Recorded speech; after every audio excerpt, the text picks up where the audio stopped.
여러분 안녕하십니까? 금요일 아침 뉴스 퍼레이드 황병준입니다. 북한 김정은 위원장과 중국 시진핑 주석이 6년 만에 정상회담을 했습니다. 두 정상은 양국이 운명 공동체라며 공동의 이익을 수호하자고 뜻을 모았는데 우크라이나 전쟁 이후 북러 밀착으로 다소 소원해졌던 북중 관계가 완전히 복원됐다는 평가가 나왔습니다. 조윤정 기자입니다. 김정은 북한 국무위원장이 시진핑 중국 주석의 발언을 들으며 미소를 짓고 고개도 끄덕입니다. 북중 정상회담이 2019년 6월 이후 6년여 만에 열렸습니다. 김정은은 양국 우호 관계가 변하지 않는다고 강조했습니다. 세상이 변해도 조중 양국 인민의 그 친선의 정은 변하지 않는다는 것을 깊이 느끼게 됐습니다. 시진핑도 양국 관계를 잘 유지하고 공고히 하며 발전시키기를 원한다며 국제 정세가 어떻게 변하든 이 입장은 변하지 않을 것이라고 밝혔습니다. 특히 양국이 운명 공동체이며 공동 이익을 수호하자는 데 뜻을 모았습니다. 시진핑 주석은 북중이 운명을 함께하고 서로를 지켜주는 좋은 이웃이자 친구이자 동지라며 전략적 협력을 강화하고 공동 이익을 수호할 것이라고 강조했습니다. 中方愿同朝方加强战略沟通，密切交往合作，深化治国理政经验交流。 두 정상의 발언은 북한의 우크라이나 파병 이후 소원해졌던 북중 관계가 완전히 복원됐다는 신호탄으로 풀이됩니다. 김정은은 더 나아가 양국이 호혜적인 경제무역 협력을 심화해 더 많은 성과를 바란다며 중국과의 경제 분야 협력에 대한 희망도 드러냈습니다. TV조선 조윤정입니다. 김정은 북한 국무위원장이 북중 정상회담을 마치고 어젯밤 10시 5분 귀국길에 올랐습니다. 중국 전승절 행사 참석 등을 위해 지난 1일 평양을 떠났던 김정은은 역대 최장 기간인 4박 5일간의 방중 일정을 소화했습니다. 전용 열차인 1호 열차로 귀국길에 오른 김정은은 오늘 오후쯤 평양에 도착할 것으로 보입니다. 네, 특검법 개정안이 여당 주도로 법사위 전체 회의를 통과했습니다. 역대 최대 규모, 최장 활동 기간이 보장된 특검이 가동된 지 석 달 만으로 또다시 법을 고쳐 더 센 특검을 만들겠다는 겁니다. 정은하 기자의 보도입니다. 내란등 3대 특검의 수사기관과 범위 인력을 대폭 확대하는 이른바 더 센 특검 법안이 국회 법사위 문턱을 넘었습니다. 특검법 개정안은 역대 최대 규모인 수사 인력을 더 늘리고 수사기간도 30일 더 연장해 내년 초까지 할 수 있도록 했습니다. 수사기간 내 수사를 완료하지 못하거나 공소제기 여부를 결정하지 못한 사건은 국가수사본부장에게 인계해 수사를 이어가도록 했습니다. 개정안에는 특검 관련 재판을 녹화 중계하도록 했습니다. 특히 내란 특검 재판은 1심을 의무 중계하게 하고 나머지 재판은 신청이 들어오면 법원에서 중계하도록 했습니다. 당초 재판을 생중계하도록 했는데 천대엽 법원행정처장이 재판 공개 여부를 법원이 결정하도록 규정한 헌법 109조에 위반될 수 있다며 위헌 가능성을 지적했고 충실하고 또 객관적인 진실에 부합하는 재판 이루어지는 데 좀 장애가 될 수 있겠다 이런 걱정을 좀 하고 있습니다. 민주당은 한 발 물러섰습니다. 피고인 검사가 모두 동의하는 경우에는 재판을 일부러 중계하지 아니할 수 있다. 이런 정도의 문구를 넣어서 민주당은 법사위를 통과한 더 센 특검법을 25일 본회의에서 처리할 방침입니다. TV조선 정은하입니다. 네, 국회 법제사법위원회가 오늘 검찰개혁 입법 청문회를 진행합니다. 민주당은 검찰개혁에 대한 공론화 과정을 마무리하고 모레 초안을 발표할 계획인데 국민의힘은 내란특검의 원내대표실 압수수색에 총력 반발하면서 마지막까지 저지했습니다. 최영국 기자가 보도합니다. 추석 전 검찰개혁 마무리를 벼르는 더불어민주당. 개혁의 요체인 검찰청 폐지, 수사와 기소의 분리부터 정부조직법 개정안에 담아 9월 안에 통과시킵니다. 국회 법사위는 오전 10시 검찰개혁 입법 청문회를 엽니다. 민주당은 청문회에서 검찰권 남용 사례를 거론하며 검찰개혁 필요성에 대한 여론전을 펼칠 계획입니다. 법사위는 어제도 검찰개혁에 대한 공청회를 열고 전문가 의견을 들었습니다. 민주당은 오늘 입법청문회와 7일 고위 당정 협의를 거쳐 검찰개혁안을 담은 초안을 도출한 뒤 25일 국회 본회의에서 통과시킬 예정입니다. 국민의힘은 특검의 원내대표실 압수수색을 막기 위해 총력 대응했습니다. 당원 1만여 명이 국회 본청 앞에서 특검을 규탄하는 대규모 집회를 열었습니다. 야당 원내대표실을 털어서 별건 수사라도 한 가지 잡아보겠다. 이런 거 불법적인 과잉수사 아니겠습니까, 여러분? 또한 특검이 영장도 제시하지 않고 변호인 참관 요구도 무시한 채 당직자를 불법 압수수색했다며 내란 특검팀을 직권남용 혐의로 검찰에 고발하기도 했습니다. 결국 특검은 이미 제출 방식으로 일부 자료를 확보하고 사흘 만에 물러났습니다. 국민의힘은 추가적인 강제 수사 시도에 대한 대비책도 마련한다는 방침입니다. TV조선 최원국입니다. 노만석 검찰총장 직무대행이 보안 수사는 검찰의 권한이 아닌 의무라고 밝혔습니다. 이재명 정부 검찰총장 직무대행을 맡은 뒤 첫 공개 발언으로 여당 강경파가 주장하는 검찰 보안 수사권 폐지를 정면으로 반박한 겁니다. 류태영 기자가 보도합니다.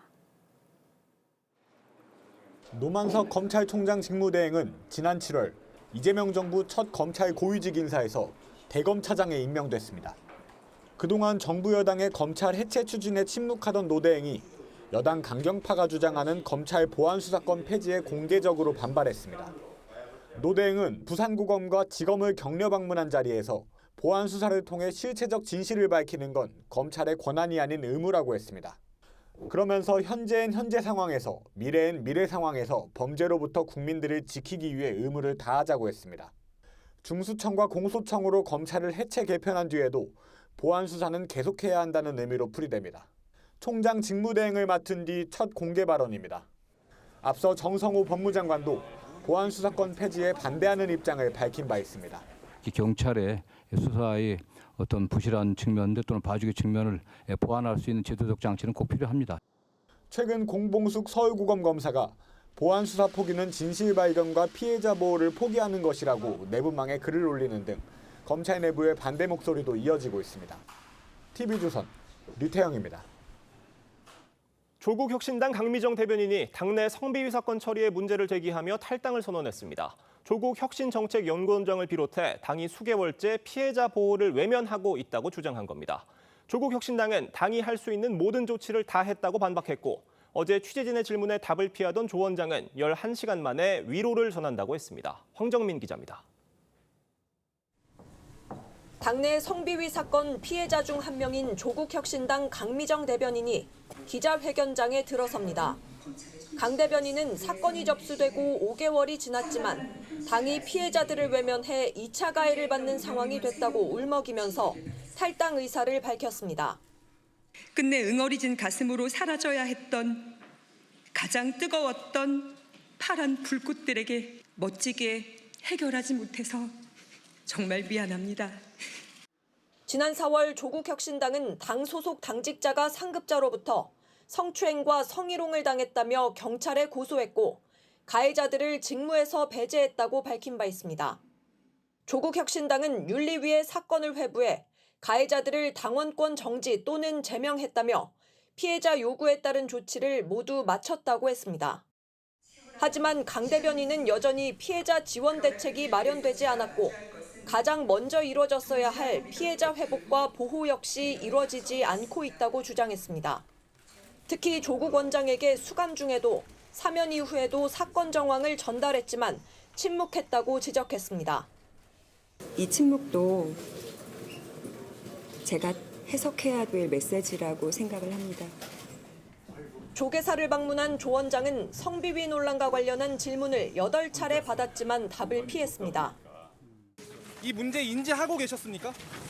원장님 평소에도 불평등 관련돼서 말씀 많이 하셨는데 입장 한마디 부탁드리겠습니다. 다음 기회가 있을 것입니다. 오늘 조 원장은 강 대변인 기자회견 11시간 만에 SNS를 통해 피해자분들께 깊은 위로를 전한다며 미진한 점이 없는지 살피겠다는 입장을 밝혔습니다. TV조선 황정민입니다.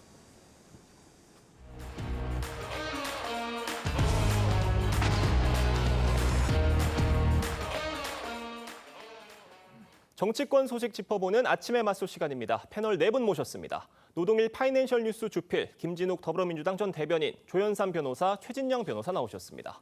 안녕하세요. 네, 안녕하십니까. 전해드린 대로 여권이 추진하는 검찰 개혁에 대해 검찰에서 처음으로 공개적인 반대 입장이 나왔습니다. 검찰에선 그간 이런 공개적인 반대 목소리를 대단히 좀 자제해오는 분위기였는데 더 이상 침묵할 수 없다는 판단이 선 것 같아요. 어떻게 보십니까?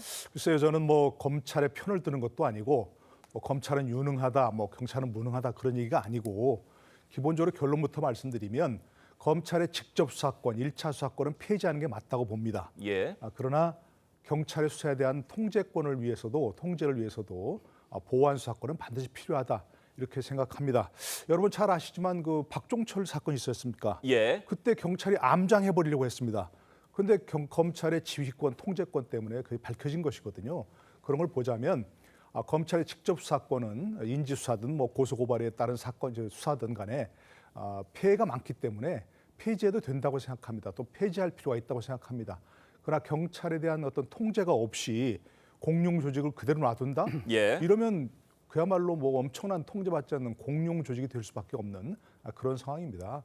국가의 의무가 무엇입니까? 범죄를 철저히 척결하고 대신 범죄 피해자는 보호해야 되는 거 아니겠습니까? 그럴 때 만약 경찰이 그냥 수사 종결해버리고 검찰이 거기에 대해서 아무것도 할 수 없는 또 다른 조직이 아무것도 할 수 없는 그런 상황이 돼버린다면 경찰이 마음대로 사건을 없애버리고 예. 암장해버리고 그럴 가능성도 충분히 있기 때문에 직접 수사권은 폐지하되 보완 수사권은 반드시 필요하다 이렇게 생각합니다. 검찰 개혁 일부는 필요하지만 보완 수사권만은 폐지하면 안 된다라는 말씀이십니다. 그 예로 과거 박종철 사건도 예를 들어주셨는데 최근에도 뭐 부산 돌려차기 사건이라든지 계곡 살인 사건 또 그리고 JMS 성폭행 사건 같은 경우도 어떤 검찰의 그런 수사에 대해서 검찰이 보완 수사권을 요구하면서 실체적 진실이 밝혀졌던 경우고 또 합당한 처벌이 내려졌다는 이런 평가인데 이런 지점이거든요. 어떻게 보십니까? 지금 이제 검찰이 뭐 조직적으로 항명을 하는 것이 아니냐 뭐 이런 이제 우려도 나오는데 저는 뭐 그렇게 보지는 않습니다. 예. 일단 검찰 스스로도 검찰 개혁의 필요성, 특히 수사권과 기소권의 분리에 대해서는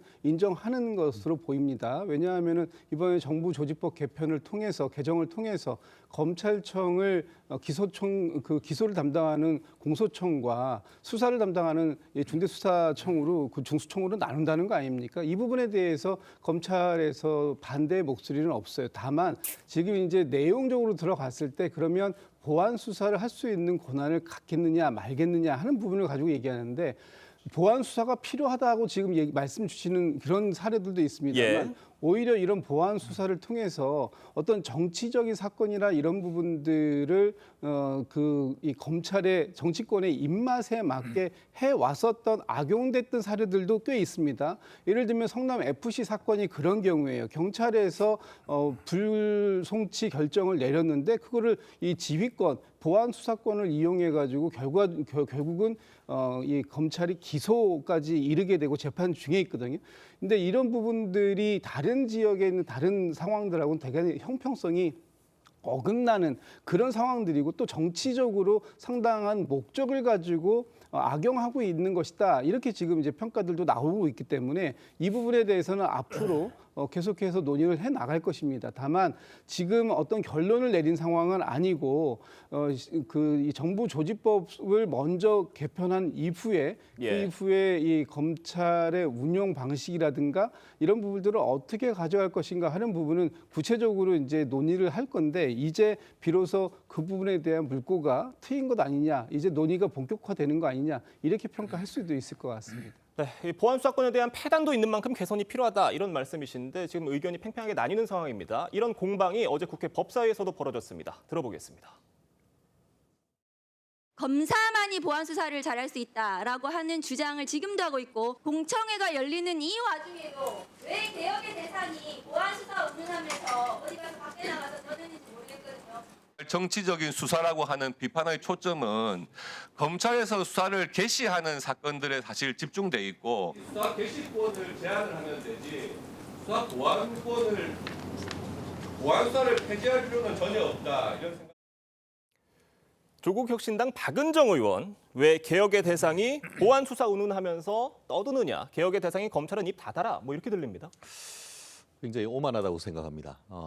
어떤 개혁과 혁신을 할 때는 그 당사자들의 어떤 그 동의와 협의를 이끌어낼 때에 그 개혁과 혁신이 성공할 수가 있는데 당신들은 개혁의 대상이고 그렇기 때문에 가만히 있으라라는 얘기와 뭐가 다르겠습니까? 우리가 그 법조인들이 다 그렇게 얘기합니다. 빈대 잡으려다가 초가상칸 다 태운다. 실질적으로 전국 2,000명이 넘는 검사 중에 직접 수사를 하는 그 인지부서인 그 특수부나 아니면은 공안부는 정말 5%도 채 되지 않을 겁니다. 그 나머지 95%, 90% 내지 95% 되는 형사부에서 일반 그 경찰에 대한 수사, 지휘, 협조를 하는 그 관계를 완전히 없애버린다. 그렇게 하면은 결국 그와 같은 것이 범죄인 천국, 어떻게 보면은 피해자 지옥의 어떤 그 디스토피아로 가는 지름길이다라고 생각하는 것은 저뿐만 아니고 여야 이런 부분을 떠나서 많은 법조인들이 생각하는 부분입니다. 결국 지금 현재의 지금 그 민주당이 내지는 조국당이 동의하고 있는 지금 그 검수완박을 넘어서 검찰을 아예 말살하는 것은 사실상 범털이라고 할 수 있는 지금 의견을 내고 있는 지금 높으신 어르신 나으리 본인들에 대한 어떤 칼날을 피하기 위한 것 이외 그 이상도 그 이하도 아니고 오히려 범죄 천국, 부패 범죄 천국을 만든 지름길이라는 것이 어떤 법률 전문가들의 전체적인 의견입니다. 저는 이 부분과 관련해 가지고 마치 찬반이 팽팽하다라고 얘기하는데 그런 프레임 자체가 잘못됐다. 오히려 반대하는 그 의견이 압도적임에도 불구하고 민주당이 일부가 이런 그 의원들이 강성으로 할 뿐인 것이지 정말 침묵하는 다수와 많은 국민들과 전문가들은 이 부분에 명시적으로 반대하고 있다는 것 명심해야 된다고 봅니다. 지금 이 야권과 법조계 그리고 검찰에서 하는 이 주장의 핵심은 결국 보안 수사권이 폐지가 되면 경찰 수사에 오류가 있을 때 도대체 어떻게 할 것이냐. 경찰 수사가 잘못됐을 때 이를 보완할 수 있는 보안 수사권이 없게 될 경우에 그런 잘못된 수사가 덮어질 수 있다 이런 것 같거든요. 어떻게 보십니까? 지금 검찰 개혁을 논의하면서 보안 수사권을 폐지해야 한다고 그런 공론이 이루어지고 있는 이유는 그동안 검찰이 해왔던 그 수많은 사건들에 대한 불신 때문입니다. 그렇기 때문에 이번에 보안 수사권 폐지 얘기가 이렇게까지 적극적으로 나오는 것이라고 할 수가 있는 것이고요. 이미 검찰청은 뭐 공소청과 중수청으로 분리하는 것으로 일단 의견이 모아졌고 그 다음 단계로 보안 수사권마저 뺏기게 된다면 사실상 검찰이라는 조직 자체가 굉장히 축소될 수밖에 없다는 그런 우려 때문에 나오는 것 같아요. 근데 보안 수사권을 그대로 유지하게 되면 검찰 조직은 그대로 유지할 가능성이 굉장히 높습니다. 보안 수사권을 이유로 다수의 수사관을 그대로 검찰청 소속으로 둘 것으로 보여지는 것이고요. 그리고 보안 수사권을 이유로 경찰의 그런 수사 결과에 대해서 적극적으로 개입할 가능성이 저는 굉장히 높다고 보여집니다. 만약에 경찰의 수사 결과에 대해서 문제가 있다고 한다면 고소인 입장에서는 이의 신청 절차를 통해서 충분히 보완될 수가 있는 부분이고요. 그 역시도 지금 예정되고 있는 국가수사위원회에서 그 부분을 다룰 수밖에 없는 그런 구조입니다. 충분히 그런 피해자라든가 가해자 모두의 입장을 조율할 수 있는 수사 결과를 납득할 수 있는 수준으로 결과를 받아들일 수 있는 그러한 절차가 있음에도 불구하고 구태여 검찰에게 보안 수사권을 여전히 유지해야 될 필요성은 저는 없다고 보여지는 것이고요. 물론 이것은 추후에도 여러 가지 논의를 과정을 거쳐서 국민에게 피해가지 않은 방향으로 정해질 필요가 있지만 지금 단계에서는 저는 보안 수사권을 폐지하는 것이 검찰개혁의 핵심 요체가 아닌가 생각이 듭니다.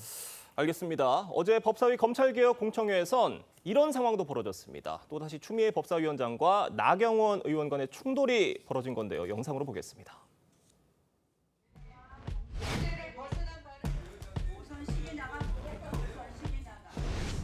국회의 품격과 동료 의원의 명예를 훼손한 사안이라 판단합니다. 해당 발언에 대해 사과할 의향이 있는지 의견을 표명해야 할 것입니다. 제가 지난번 위원회에서 위원장님의 회의 진행을 보고 진짜 깜짝 놀랐습니다. 이것이 바로 의회 독재구나 하는 생각을 했습니다. 이거 일반 반장 뽑는데 왜 이반 반원들이 뭐라고 합니까? 나경원 의원님, 의제를 벗어난 발언은 이따가 하십시오. 신상 발언 시기에.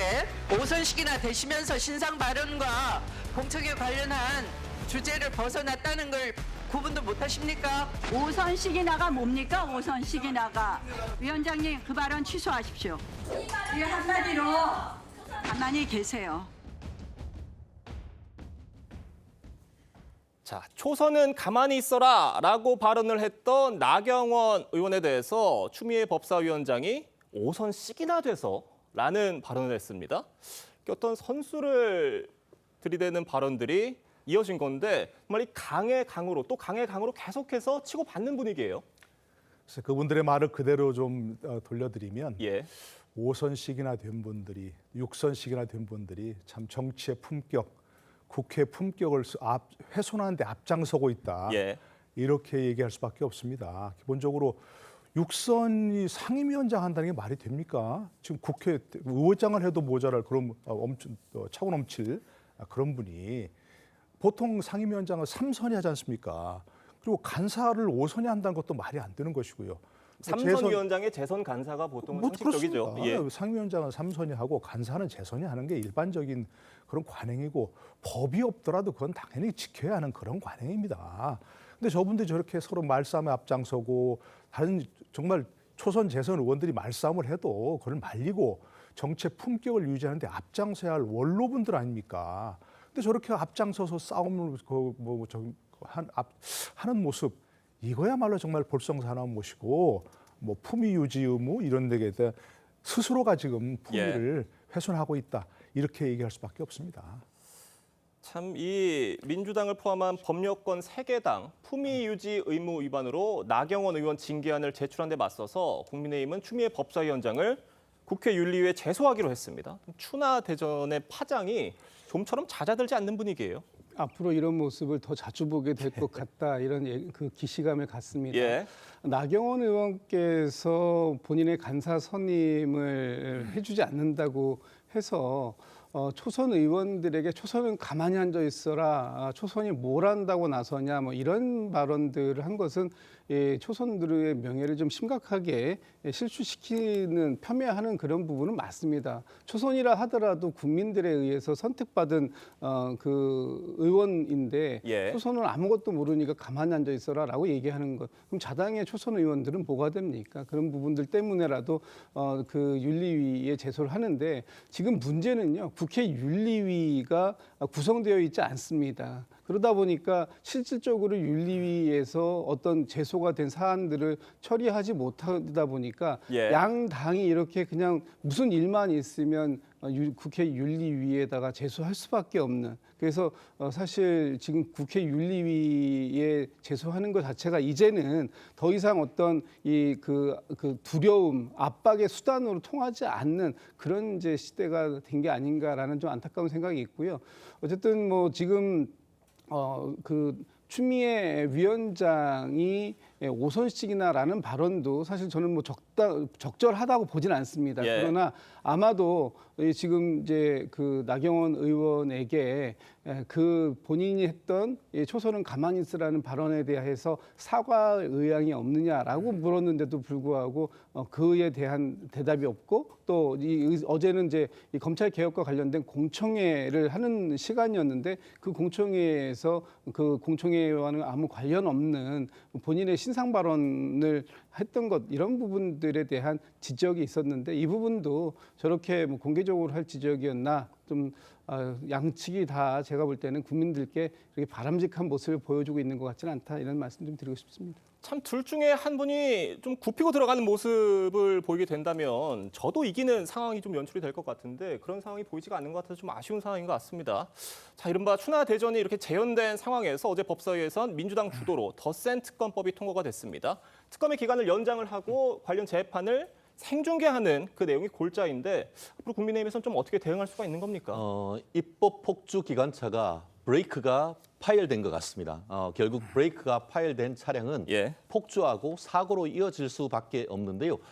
다만 그럼에도 불구하고 소수당인 국민의힘이 법적 절차를 통해서 뭔가 할 수 있는 것이 없는 상황인 게 좀 안타까울 따름인데요. 이른바 더 센 특검법이다라고 해서 사실상 내년 6월 지방선거까지 이와 같은 특검 전국을 몰고 가려고 하는 그런 전략에 대해서 속수무책으로 국민의힘이 당하고 있는 것 같은데요. 말씀드린 것처럼 다 할 수 있습니다.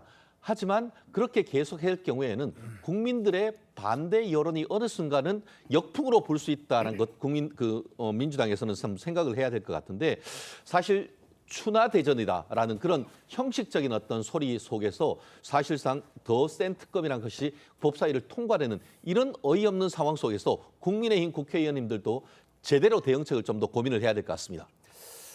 알겠습니다. 저희가 이 소식을 좀 짚어보겠습니다. 조국 혁신당 소식인데요. 강미정 대변인이 당내 성비위 사건에 대한 당의 대처에 문제를 제기하면서 탈당을 선언했습니다. 이 조국 전 대표에 대해서도 날을 세웠는데 관련 얘기 먼저 들어보겠습니다. 제가 마주한 것은 동지라고 믿었던 이들의 성희롱과 성추행, 그리고 괴롭힘이었습니다. 그리고 그것을 외면하거나 모른 척하던 시선들입니다. 여타 다른 입장은 듣지 못했습니다. 이 침묵도 제가 해석해야 될 메시지라고 생각을 합니다. 다음 기회가 있을 것입니다. 오늘 사찰에서 말고요. 다음 기회를 갖겠습니다. 진보 정당에서의 성비위 사건이 벌어진 겁니다. 어떤 기시감이 든다는 느낌마저 드는데 이 당 내에서 곪고 있던 문제가 터진 것 같아요. 어떻게 보셨어요? 그러니까 뭐 일반화시킬 수는 없지만 예. 이른바 진보를 표방하는 정당이라면 성폭력 사건 이런 문제에 대해서 더 강하게 대처하고 더 이걸 피해자를 보호하고 해야 되지 않겠습니까? 근데 지금 강미정 대변인의 얘기를 들어보면 완전히 반대로 간 것 같습니다. 그야말로 피해자들에게 집단 괴롭힘이 있었고 아무것도 해결되지 않고 경찰서에 응하지 않고 그런 일이 있었던 것 같거든요. 예. 기본적으로 대변인이라면 그래도 핵심 당직자입니다. 그런데 저렇게 탈당을 하면서 공개하고 할 정도라면 그동안 얼마나 억울함이 많이 있었겠는가 이런 부분이 얘기할 수밖에 없고요. 기본적으로 또 한 가지 그런 것도 지금 이렇게 미온적으로 대처한 이유가 뭐 조국 전 대표를 포함한 그 당 지도부와 그런 가해자들이 막역한 사이였기 때문에 그렇다. 이렇다면 이건 더 큰 문제라고 할 수밖에 없습니다. 예. 강 대변인은 조국 전 대표에게 수감 중에도 또 사면 이후에도 사건 정황을 전달했지만 침묵했다고 지적을 했어요. 이와 관련해서 조국 전 대표에게 어제 기자들이 관련 질문을 했는데 답을 좀 피하는 모습을 보였습니다.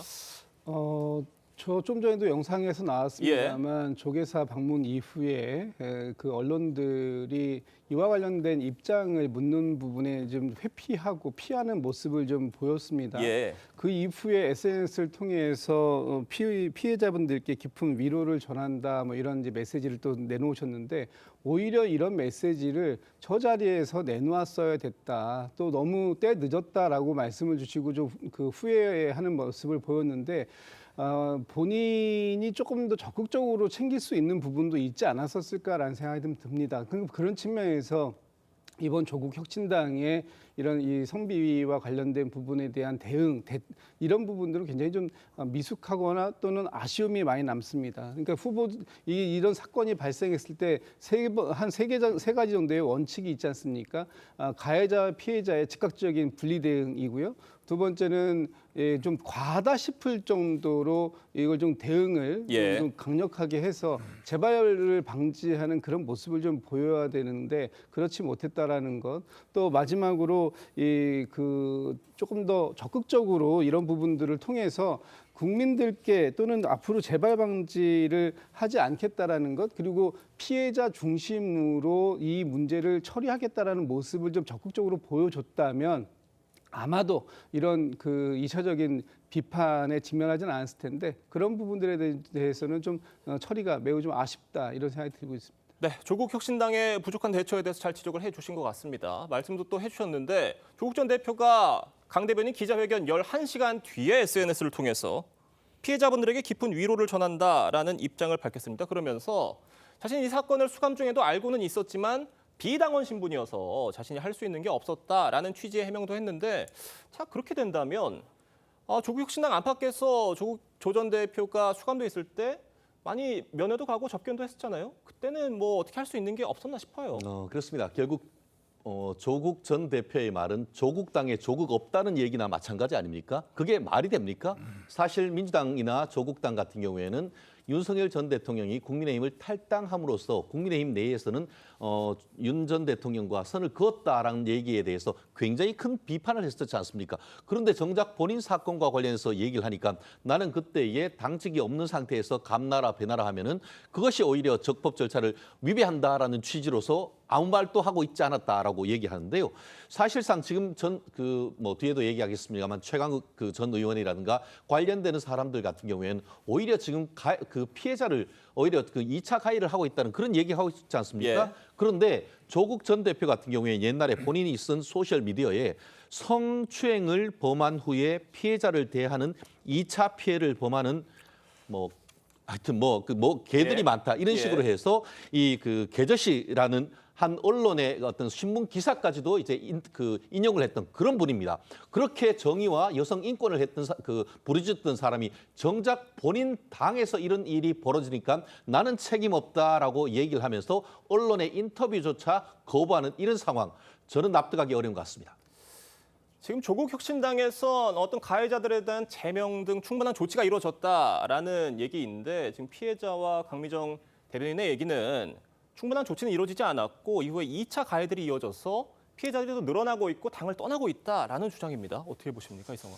저는 조국 혁신당의 그런 공식 입장 대응 자체가 좀 부적절한 게 아닌가라는 생각이 듭니다. 예. 일단 강미정 대변인 입장에서 필요한 부분에 대해서 조목조목 말씀을 하셨으니까 그 부분에 대해서 이러한 부분들과는 좀 사실과 다른 면이 있지만 그럼에도 불구하고 이러한 것들이 불거진 데 대해서는 뭐 당 차원에서 적극적으로 뭐 2차 가해를 막는다든가 그런 피해자 보호를 위한 조치를 적극적으로 취하겠습니다라는 정도의 수위의 그런 입장을 발표했으면 좋았을 텐데 사실상 진실 공방과 같은 입장문을 이번에 발표하지 않았겠습니까? 저는 굉장히 좀 부적절한 게 아닌가라는 생각이 들고요. 도대체 어떠한 부분에 있어서 지금 강미정 대변인의 발언이 진실과 다르다는 것인지에 대해서 한번 적극적으로 좀 해명할 필요성이 있지 않나 싶고 예. 강미정 대변인이 지금 말하고 있는 피해자에 대한 제대로 된 보호 조치가 없었다, 후속 대응이 없었다, 피해자들을 대상으로 하는 2차 가해가 있었다라는 부분에 대해서도 아마 적극적으로 해명하는 것이 오히려 더 필요한 게 아닌가 싶습니다. 자, 이 논란의 불똥은 민주당으로도 튀었습니다. 최강욱 민주당 교육연수원장의 발언 때문인데요. 들어보겠습니다. 당선이 아니면 모르는 거 아니에요. 그러니까 저 말 맞는 것 같아. 이건 아니죠. 그건 자기 생각이 아니잖아요. 그건 개돼지의 생각이지. 조국을 감옥에다 넣어놓고 그 사소한 문제로 찍고받고 싸우는데 솔직히 말씀드려서 한 발짝 떨어져 보는 사람으로서 그렇게 죽고 살 일인가. 이 어떤 사건에 대해서 당사자가 아니면 모르는 거 아니냐, 그냥 어디서 듣고 와서 이렇게 얘기하는 건 개돼지다라고 얘기를 했어요. 어떻게 들으셨습니까? 그 당사자도 본인도 그러니까 최강욱 원장도 잘 모른다는 거 아니에요? 솔직하게 말해서. 예. 당사자 아니면 잘 모른다니까 문제를 제기한 사람들을 개돼지라고 얘기했는데 본인도 잘 모르고 얘기하면 똑같은 얘기할 수밖에 없는 거죠. 그리고 전 저 말 들으면서 굉장히 참 놀라운 게 그런 사소한 문제를 가지고 문제를 제기한다? 예. 아니 당사자들이 만약 성폭력 피해자들은 굉장히 그 뭐 우울증에 시달리고 심지어는 극단적 선택까지 하는 사람이 있다는 거 아니에요. 해결이 안 되면 그런 거를 얘기하면서 저렇게 얘기한다는 건 정말 전형적인 2차 가해고요. 그런 분이 무슨 뭐 인권을 얘기하고 뭐 저 인권 감수성을 얘기하고 할 그런 것들이 아니고 본인도 내용 확실히 모르면 잘 모르겠다라고 하든지 아니면 이건 남의 당 일이기 때문에 내가 언급할 문제가 아니다. 이렇게 얘기했어야지. 민주당 연수원장이 가서 왜 저렇게 조국 혁신당 문제에 대해서 잘 모르는데 저런 발언을 해서 더 비판을 받는지 잘 이해할 수 없습니다.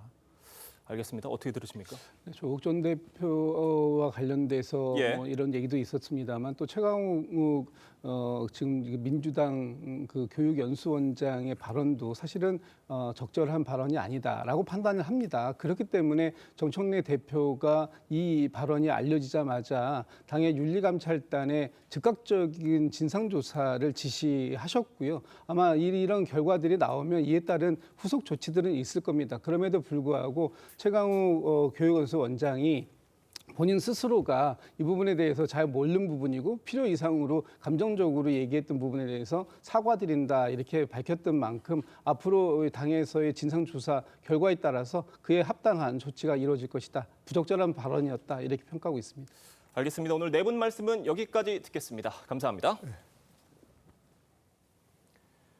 포르투갈 리스본의 케이블 전차 탈선 사고로 최소 16명이 숨졌습니다. 이 가운데 2명은 한국인인 것으로 전해졌습니다. 부상자 일부는 위중한 상태여서 인명피해는 더 늘어날 수 있습니다. 이루라 기자입니다. 종이짝처럼 찌그러진 전차의 모습은 사고 당시의 참혹함을 고스란히 보여줍니다. 현지 시간 3일 오후 리스본의 명물 푸니쿨라 전차가 언덕을 오르던 중 탈선 추락해 인근 건물과 충돌했습니다. 이 사고로 최소 16명이 숨지고 20여 명이 다쳤습니다. 희생자 대부분이 외국인으로 이 중 한국인도 2명 포함됐습니다. Cidadãos sul-coreanos, que tivemos a prestimosa colaboração desde a primeira hora da embaixada deste país.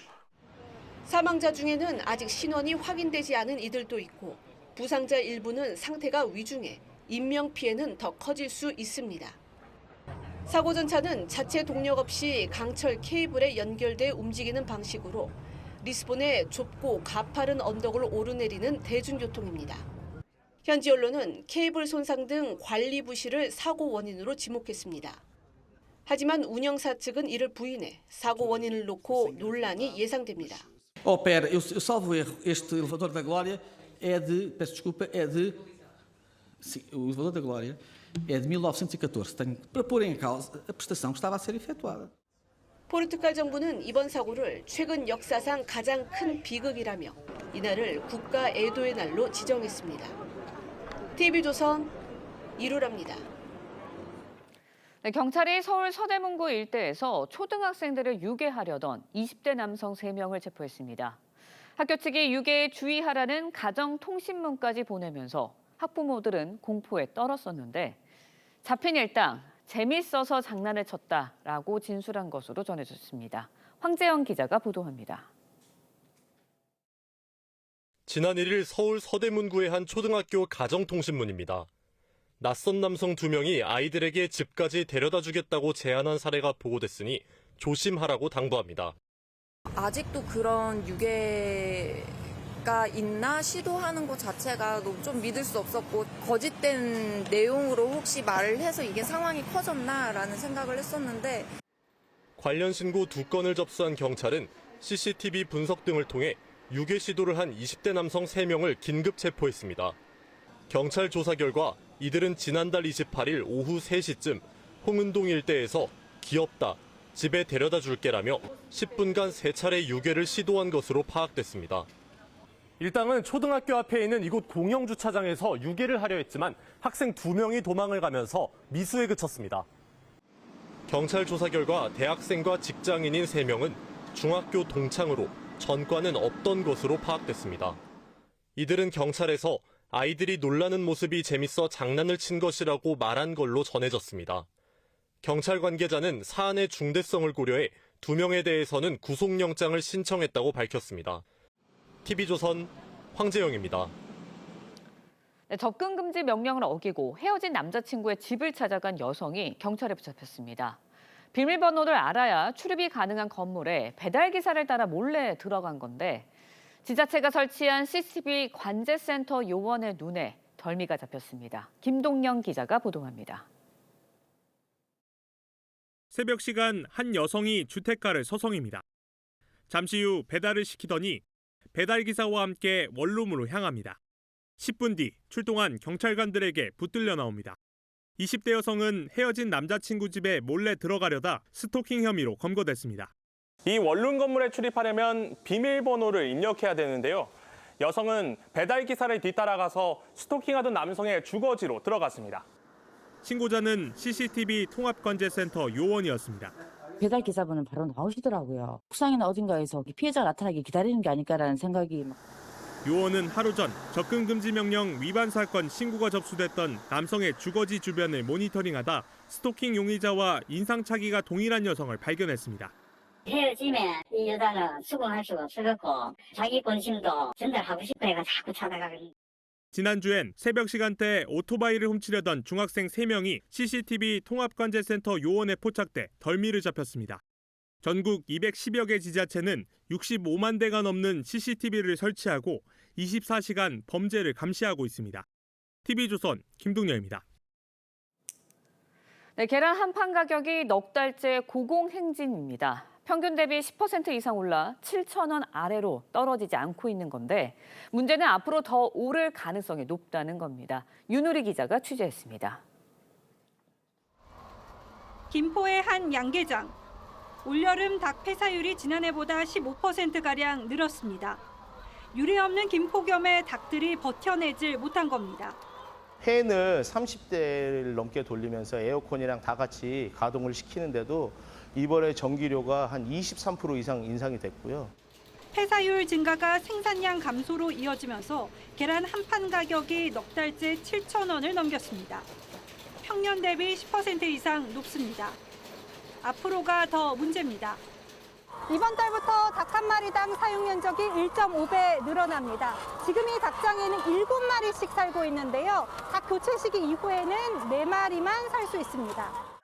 지난 2017년 살충제 계란 파동 이후 사육 환경 개선을 위해 개정된 축산법이 7년의 유예 기간 끝에 시행에 들어갔기 때문입니다.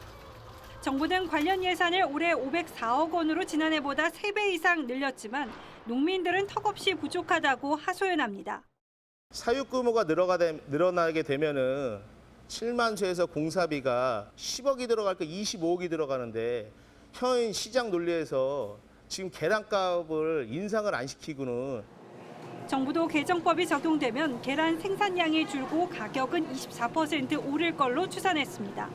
산란협회에서 시행 시기를 2년 유예를 요구를 하고 있고 정부에서는 검토 중이고 공급 물량 자체는 부족한 게 없다. 긴 폭염에다 준비 없이 시행된 규제까지 겹치면서 계란값은 당분간 안정을 찾기 어려울 전망입니다. TV조선 윤유리입니다.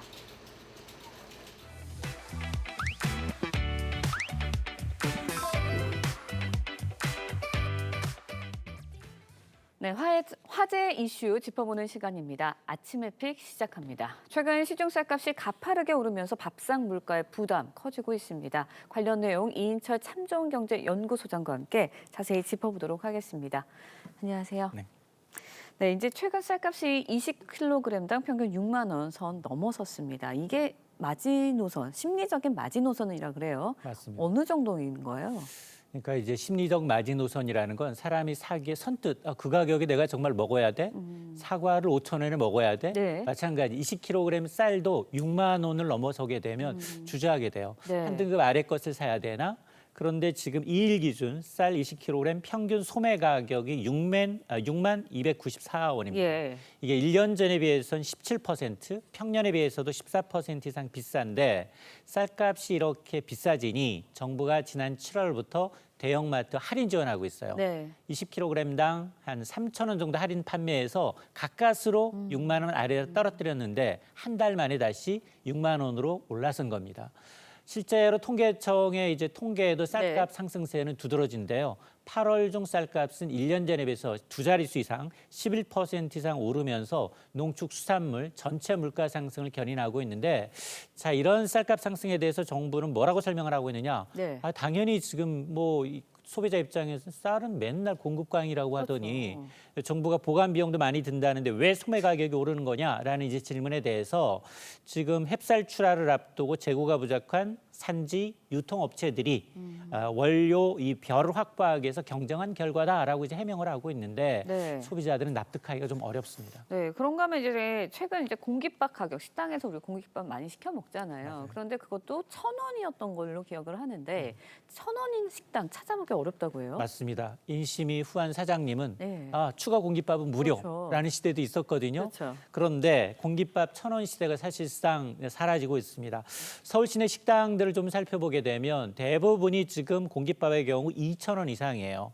그리고 일부 주점에서는 3,000원까지 받는 경우가 있고요. 만에 하나 배달 앱을 좀 검색을 해보더라도 네. 배달업도 지금 1,000원짜리 공깃밥을 찾기가 쉽지 않은 상황입니다. 아니 당연히 쌀 가격이 올랐는데 네. 사장 입장에서는 가게 하는 식당 입장에서는 더 이상 가격을 올리지 않을 수밖에 없다라고 이제 하소연을 하고 있는데요. 소비자 입장에서는 공깃밥 추가하기가 좀 부담스러운 시대가 되고 있습니다. 네, 그렇다면 이제 시민들 입장에서는 정부가 쌀 비축량을 좀 풀면 되는 거 아니냐 이렇게 생각을 하고 있거든요. 정부에서는 대여 방식을 근데 쓴다고 해요. 맞습니다. 이건 어떤 건가요? 정부가 네. 매년 40만 톤 이상을 시장에서 사들여서 공공비축비로 확보하고 있습니다. 예. 이거 보관에만 무려 수천억 원 매년 들어가고 있습니다. 그러다 보니 아니 지금처럼 가격이 많이 오르면 정부의 정부미 비축미를 좀 풀면 되는 게 아니냐라는 요구가 있는데요. 정부는 농민 반발을 의식해서 좀 주저하고 있습니다. 대신 내놓은 방식이 뭐냐? 직접 방출하기보다는 3만 톤 이제 대여하겠다라는 겁니다. 대여라는 건 빌려주고 나중에 회수한다는 얘기거든요. 그러니까 지금처럼 이제 일시적으로 가격이 오르니 예. 산지 유통업체들한테 3만 톤 일시적으로 빌려주고 햅쌀이 10월쯤 나옵니다. 네. 그러니까 2달 내지 석 달 후에 햅쌀로 다시 걷어들이겠다라는 얘기인데요. 이게 사실은 돈은 좀 덜 쓰면서도 정부 입장에서는 공급 부족, 단기 공급 부족을 해소하겠다라는 네. 취지지만 실질적으로 쌀을 시중에 푼 게 아니라 다시 회수하기 때문에 실질적인 방출이 아니다라는 점에서 궁여지책이 아니냐라는 지적입니다. 네, 농민들의 반발에 대해서도 아까 방금 전에 짚어주셨는데 이제 쌀값 폭락에 대한 우려도 이렇게 비축미를 풀지 못하는 배경이 되고 있다고 합니다. 맞습니다. 어떤 건가요? 정부가 이제 정부미 비축미를 풀지 못하는 이유도 이 정부가 이제 쌀값 폭락을 우려하는 시각 예. 때문인데요. 그리고 정부가 지난해 쌀값 예측을 잘 못했어요. 쌀 생산량 지난해 이제 예상되는 쌀 초과 생산량은 한 5만 6천 톤에 불과했는데 실제로는 시장에서 20만 톤을 격리해버린 겁니다. 그러니까 실질적으로 14만 톤 이상이 시장에서 공급이 좀 부족한 상황인데, 근데 올해도 마찬가지예요. 올해도 이제 비축 물량은 줄이지 않습니다. 45만 톤을 시장에서 걷어들입니다.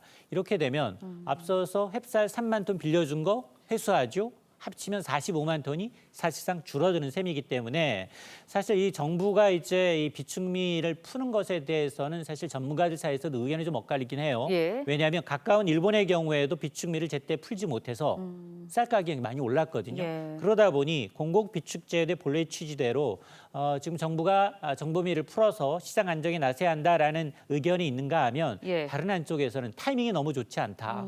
지금 추수를 앞둔 시기에서 공급량을 늘리게 되면 오히려 쌀 공급 과잉으로 가격이 떨어질 수 있다라는 점 때문에 정부가 아마 후자에 더 무게를 두고는 것 같습니다. 네, 일단은 뭐 예측이 좀 잘못됐다는 부분에 대해서 좀 아쉬운 점이 있는데 정부가 일단은 대여 방식으로 양곡 3만 톤 풀겠다라는 입장입니다. 소비자들이 좀 체감할 수 있을까요? 그렇게 가격이 내려갈까요? 문제는 예. 지금 추석이 네. 계절적으로 가장 쌀 수요가 많습니다. 그래서 조금 전 정부가 이제 대책을 내놨는데요. 핵심은 크게 두 가지입니다. 네. 지금 쌀 소매 가격 20kg당 할인, 대형마트와 협업을 통해서 3,000원 깎아주고 있어요. 이걸 오는 11일부터 5,000원까지 할인폭을 더 키우겠다라는 거고요. 또 하나, 가공용 쌀 5만 톤을 추가로 방출하겠다라는 겁니다.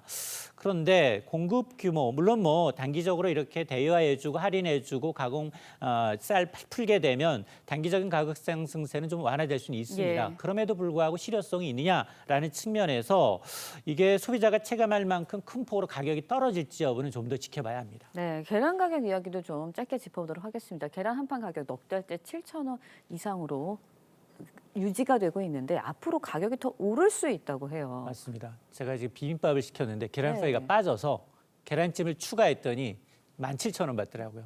이게 푸드코트 얘기입니다. 네. 실제로 이제 계란 특란 이제 30개 평균 소매 가격이 지금 7,240원입니다. 네. 1년 전에 비해서 여전히 12% 이상 높은데 지금 계란 한 판에 7,000원이 지난 4월 이후 넉 달째 이어지고 있거든요. 크게 이유는 두 가지입니다. 공급이 부족한데요. 올여름 기록적인 폭염으로 인해서 닭 폐사율이 지난해보다 15% 이상 늘었기 때문에 공급 자체가 줄었고요. 또 하나 이번 달부터는 닭 한 마리당 사육 면적이 1.5배 더 늘어납니다. 네. 이거는 이제 닭 사육 환경 개선을 위한 이제 개정된 축산법 때문에 그런데 정부 역시 이 제도가 도입이 되면서 생산량이 줄고 최대 계란 가격은 24%가량 오를 수 있다라고 예상을 하고 있기 때문에 당분간 비빔밥에서 계란 빠지는 일이 있지 않을까. 단기간에 계란값 안정하기는 좀 어려워 보입니다. 네, 뭐 빵이나 과자에도 계란이 주 원료이기 때문에 식품 가격 더 오르는 거 아닌가라는 우려가 좀 나오고 있는 것 같습니다. 이인철 참정원경제연구소장님과 함께 이야기 나눠봤습니다. 오늘 말씀 여기까지 듣겠습니다. 고맙습니다.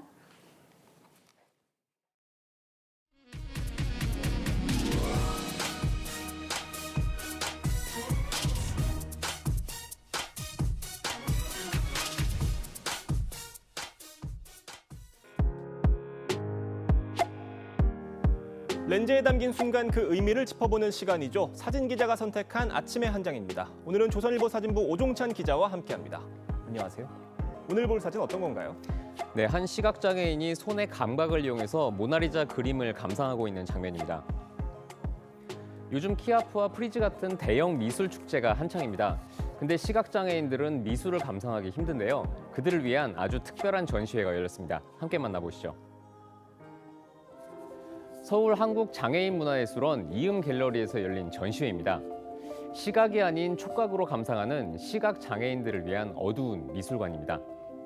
고흐와 피카소 등 약 20여 점의 세계 명화를 AI와 3D 프린팅 기술로 재현했는데요.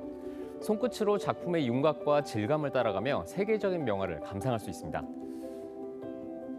시각장애인들에게는 정말 특별한 경험이 될 것 같습니다. 그런데 기존 작품들과는 다르게 그림에 색채가 없는 게 참 특이한 것 같아요.